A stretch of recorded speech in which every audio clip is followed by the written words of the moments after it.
ಏನು ಮಾಡ್ತಾ ಇದ್ದಾರೆ ಇನ್ಸ್ಪೆಕ್ಟರ್ ಸಾಹೇಬ್ರು?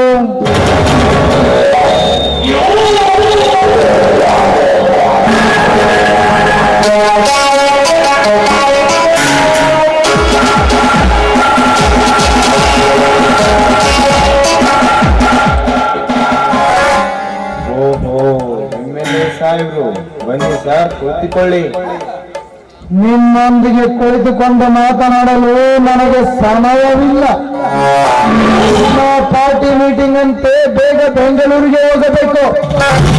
ಅದೇನೋ ತಮ್ಮ ಮದುವೆ ಕಾರ್ಯ ಇನ್ನ ಮುಗಿಯಿತಲ್ಲ, ತಮಗೆ ಮತ್ತೊಮ್ಮೆ ಶುಭಾಶಯ ಕೋರಲು ಬಂದಿದೆ. ಎಲ್ಲ ತಮ್ಮ ದಯಾ ಸರ್. ಇಷ್ಟೆಲ್ಲ ವಿದ್ಯೆ ಕಲಿತು ಈ ಉದ್ಯೋಗ ನನಗೆ ಸಿಗಬೇಕಾದರೆ ತಮ್ಮ ಸಹಾಯ ದೊಡ್ಡದಿದೆ. ನನ್ನ ಪಾಲಿನ ದೇವರಿದ್ದಾಗೆ ಸರ್. ಮನಸ್ಸಿನಲ್ಲಿ ದೇವರು ಅಂತ ಅಂದುಕೊಂಡಾಗೆ ಕೂತರೆ ಈ ಸಾಹೇಬರಿಗೆ ಅವರು ಹೇಳ ಕೆಲಸ ನೀ ಮಾಡಿ ತೋರಿಸ್ತೇವೆ, ಆಗ ನಿನ್ನ ಋಣ ತೀರ್ತೇವೆ. ಇವರ ಕೆಲಸವನ್ನು ನಾನು ತಲೆ ತಗ್ಗಿಸಿ ಮಾಡುತ್ತೇನೆ ಮಾಂತ್ರಿಕ. ನೀನು ಮಾಡುತ್ತೀಯ ಅನ್ನೋ ಭರವಸೆ ನನಗಿದೆ ಇನ್ಸ್ಪೆಕ್ಟರ್. ಆದರೆ ಚುನಾವಣೆ ಹತ್ತಿರ ಬರ್ತಾ ಇದೆ. ಯಾವ ಸಮಯದಲ್ಲಿ ನಮ್ಮ ಸರ್ಕಾರ ಬೀಳುತ್ತೋ ಗೊತ್ತಿಲ್ಲ. ಅಷ್ಟರೊಳಗಾಗಿ ನಾನು ಹೆಚ್ಚಿಕೊಂಡಿರುವ ಭೂಮಿ ನನ್ನ ಕೈವಶವಾಗಲೇಬೇಕು. ನೀನೇನು ಮಾಡುತ್ತೀಯೋ ಮಾಡು, ಇಲ್ಲ ಅಂದ್ರೆ ನಿಮ್ಮ ಸಂಬಂಧ ಸರಿಯಲು ಬಹಳ ಕಷ್ಟ. ಈ ಮಾತಿಗೆ ನಾನು ತಪ್ಪೋನಲ್ಲ. ಈ ಕಾಕಿಯ ಕಸರತ್ತು ನಾನು ಏನಂತ ಅವರೆಲ್ಲರಿಗೂ ತೋರಿಸುತ್ತೀನಿ. ನಮ್ಮ ಬೀಗನಿರಲಿ ಮತ್ತಾವ ಆ ಕೆಲಸ ನೀವು ಮಾಡಿ ನನ್ನನ್ನು ಜೈಲಿನಲ್ಲಿ ಜೀವಂತವಾಗಿ ಕೊಯ್ಯುವಾಗೆ ಮಾಡಿದ್ರು. ಜಾಸ್ತಿಯಾಗಿ ಅಧಿಕಾರ ಪಡೆದುಕೊಳ್ಳುವಂತೆ. ಹಾಗೆ ಆಗಲಿ ಸರ್. ಇದು ನೆಲ ಬೇರೆ ಬರ್ತೇವೆ.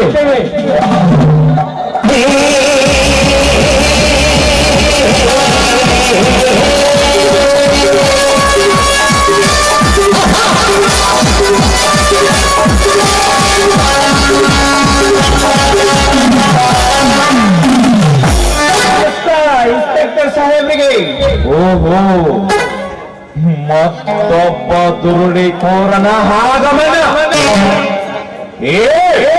ನೀನು ಇಲ್ಲಿಗೆ ಹೇಳಿಕೆ ಬಂದೆ? ನಿರಪರಾಧಿಯಾದ ನನ್ನ ಅಣ್ಣನನ್ನು ಬಿಡಿಸಿಕೊಂಡು ಹೋಗಲಿಕ್ಕೆ ಬಂದಿದ್ದೇನೆ. ತನ್ನ ಸ್ವಂತ ಹೆಂಡತಿಗೆ ಕೊಲೆ ಮಾಡಿ ಇತರಿಗಾಗಿ ಒಂದು ನಿಮ್ಮನ್ನು ಹೊರಗಡೆ ಕಳಿಸಿ ಅವಳನ್ನು ಕೊಂದಾಕಿದ ಇವನು ಮಾಡುವ ಒಂದೊಂದು ಹೇಳ ಪೂರ್ತಿ ಕೇಳಿಸಿಕೊಂಡು ಏನು ನಿಮಗೆ ಹಣ್ಣಿನ ಅಂತ ನನಗೆ ಹೇಳಿಕೊಡಲಿಕ್ಕೆ ನಾಚಿಕೆ ಆಗುತ್ತದೆ. ಇವನೊಬ್ಬ ದೊರಡೆಕೋರ, ಇವನೊಬ್ಬ ಕೊಲೆಗಾರ.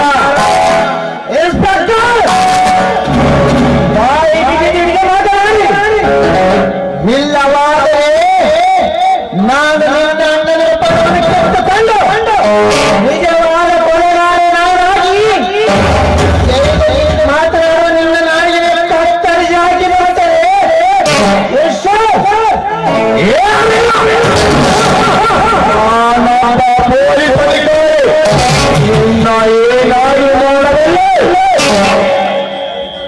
ಅಧಿಕಾರವಿದೆ ಎಂದು ರೈತರೊಳಗೆ ಮಾತನಾಡಿದರೆ ಯಾರು ಕೇಳುತ್ತಾರೆ? ಹೆಚ್ಚಿಗೆ ಮಾತನಾಡಿದರೆ ನಾನು ನಿನ್ನ ಇಲ್ಲೇ ಶೂಟ್ ಮಾಡಬೇಕಾದರೆ ಮಾಡ್ತೀಯ ಇನ್ಸ್ಪೆಕ್ಟರ್ ಸಾಹೇಬ್ರೆ. ನಿಮ್ಮ ಮಾತಿಗೆ ನಗಬೇಕು, ಹೊರಬೇಕು. ನನಗೊಂದು ತಿಳಿಯಾಗಿದೆ.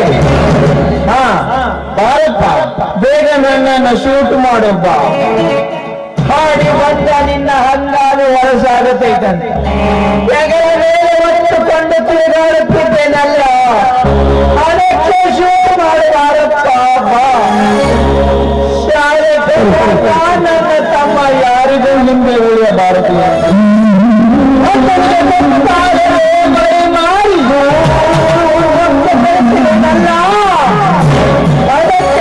ಮಾಡುವಾರ ಪಾಪ ನನ್ನನ್ನು ಶೋಧ ಮಾಡಬಾರದು.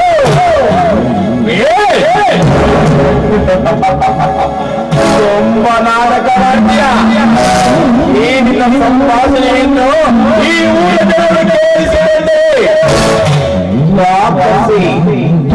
ಹೋಗಿದ್ದಾರೆ ನಿನ್ನ ಮುಖಕ್ಕೆ. ಏನೋ ಮೈ ಮಾರಿ ಸಾಲಿಗೆ ಕಳಿಸಿದನಂತೆ, ನನ್ನ ಒತ್ತು ತಿರುಗಿದನಂತೆ. ಏ ನೀನು ಯಾರ ಮರಿ ಮಾಡಿದ್ಯೋ? ಎಲ್ಲಿದೆ ನಿನ್ನ ಮರಿ? ಎಲ್ಲಿದೆ ನಿನ್ನ ಆಸ್ತಿ? ಮನೆ ಎಲ್ಲದು ನಮ್ಮ ಸತ್ತು. ನೀನ ನಮ್ಮ ಅಣ್ಣ ಅಲ್ಲ.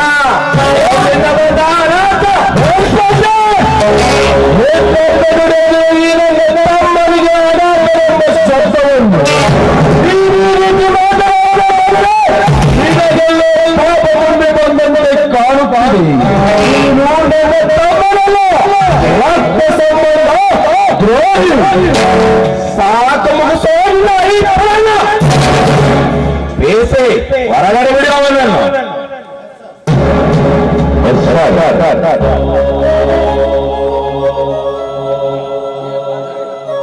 ಏನಪ್ಪ ಧರ್ಮನಂದನ, ಜೇನಿನಲ್ಲಿ ಇಟ್ಟುಕೊಂಡೆ ಈ ರೀತಿ ಅರ್ಪಡಿಸುತ್ತೀಯ? ಈತನು ನಮ್ಮ ಅಣ್ಣನೇ, ಇವನ ಉಪಕಾರ ನನಗಿದೆಯಾ? ಅವನು ಅನಾಥನಲ್ಲದೆ ಬೇರೆ ಏನು? ಅವನೇನು ನನ್ನ ತಂದೆಗೆ ರಕ್ತಕ್ಕೆ ಹಂಚಿಕೊಂಡು ಬಂದಿದ್ರೆ ನಾನು ಮದುವೆಯಾದ ಹೆಣ್ಣನ್ನು ಅವನು ಪ್ರೀತಿ ಮಾಡುತ್ತಿರಲಿಲ್ಲ. ಅವನ ಮಾತು ಕೇಳಿ ನೀನು ಕೂಡ ದೇವರಂತ ಹತ್ತಿಗೆ ನಾವು ಕೊಲೆ ಮಾಡುತ್ತಿರಲಿಲ್ಲ.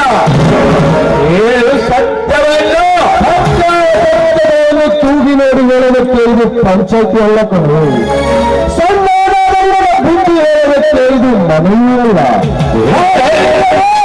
ಅನಾಥರಾಗಿ ಬದುಕುತ್ತಿದ್ದ ಆ ಒಂದು ಸಂದರ್ಭದಲ್ಲಿ ಚಿಕ್ಕಮ್ಮ ಅಂದರೆ ಈ ಬೀರನ ತಾಯಿ ಅವನಿಗೆ 5 ಎಕರೆ ಭೂಮಿ, ನನಗೆ 5 ಎಕರೆ ಭೂಮಿ ಹಿಡಿದುಕೊಂಡು 100 ಕುರಿಗಳನ್ನು ಕೊಡಿಸಿ ಸಂಸಾರಕ್ಕೆ 2 ಲಕ್ಷ ಹಣ ಕೊಟ್ಟು ನಮಗೆ ನೆರವು ಮಾಡಿ ಈ ಬೀರನನ್ನ ಚಿಕ್ಕ ಕೂಸನ್ನು ನನ್ನ ಕೈಗೆ ಕೊಟ್ಟು ಸತ್ತು ಹೋಗಿದ್ದಾರೆ.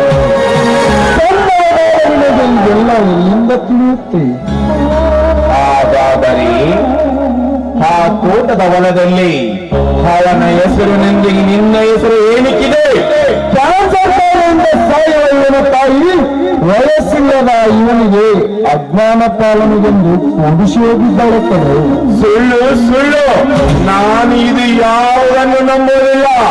ಏಸೆ ಒಳಗಡೆ ಹಾಕು ಇವನನ್ನು.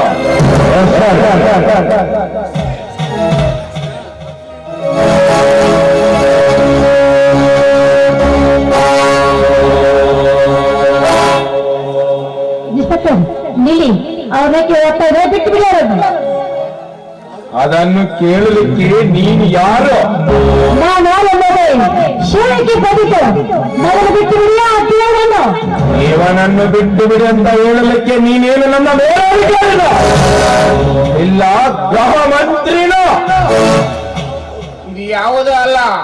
ಇಡೀ ಸುತ್ತ 10 ಹಳ್ಳಿಯಲ್ಲಿ ಕ್ರಿಮಿನಲ್ ಲಾಯರ್ ವರದರಾಜ ಬಿಡುಗಡೆಗೆ ಕೋರ್ಟ್ನಿಂದ ಬೇಲು ತಂದಿದ್ದೇನೆ. ಬಿಟ್ಟು ಬಿಡಿಯವರನ್ನು.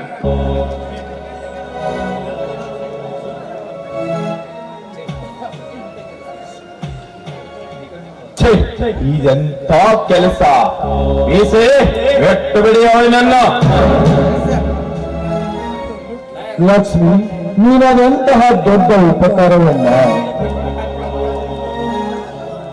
ನೋಡಿ, ಅಪತ್ಕರ ಇದು ಅದು ಸಾರ್ವಜನಿಕರ ಕರ್ತವ್ಯ. ಹಾಗೆ ದೇವರೇ, ನಿಮ್ಮ ಹೆಸರು ಕೇಳಿದ್ರೆ ಈ ಊರಲ್ಲಿ ಎಷ್ಟು ನಮಸ್ಕಾರ ಮಾಡಿ ಹಿಂದಿನ ಸಲ್ತೀವಿ ಜನರು.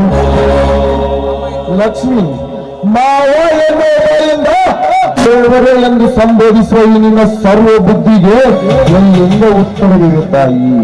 ಈ ನಿನ್ನ ಕೆಲಸ ಅಪಾರವಾದದ್ದು. ನೋಡಿ, ಎಲ್ಲ ಮಾತಾಡಲು ಇದು ಸ್ಥಳವಲ್ಲ. ದೇವರೇ, ಅಲ್ಲಿ ಹೋಗಿ ಮಾತಾಡೋಣ, ಮುಗಿ ಹೋಗಲ್ಲ. ಹೌದಣ್ಣ, ನಡಿ ಮೊದಲು ಮನೆಗೆ ಹೋಗೋಣ. ನಿಲ್ಲಿ! ನಾಳೆ ದಿನ ನನ್ನ ಪಾಲು ನನಗೆ ಕೊಡಬೇಕು, ನಿಮ್ಮ ಪಾಲು ನೀವು ತೆಗೆದುಕೊಳ್ಳಬೇಕು. ಈ ರೀತಿ ನಾಳೆ ದಿನ ನಡೆಯಲೇಬೇಕು. ಹಾಗೆ ಆಗ್ಲಪ್ಪ.